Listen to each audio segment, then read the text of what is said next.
La nuova legge sugli alloggi di edilizia popolare potrebbe portare a centinaia di sfratti ingiusti, secondo il Partito Democratico, che sollecita una modifica di norme che nel centro storico di Venezia provocherebbero un impatto tale da essere paragonabili allo scoppio di una bomba sociale che colpisce chi non rientra più in certi canoni, ma rimane comunque ciò che può definirsi un soggetto debole. Io capisco se c'è un problema di reddito che non è più corrispondente, per cui uno non ha più titolo e quindi per ragioni di utilità sociale e di equità sociale è bene che si trovi un'alternativa. Ma se questa persona è un anziano, magari che vive da solo, che ha un piccolo deposito in banca come riserva sua personale di garanzia,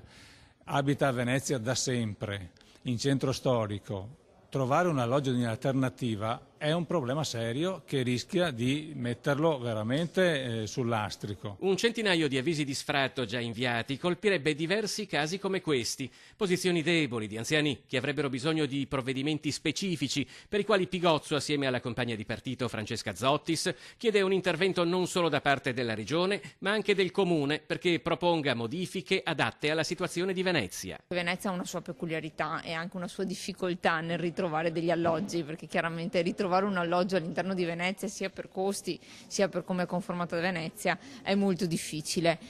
Altre situazioni ci possono essere, ma la situazione di specificità di Venezia è comunque a sé.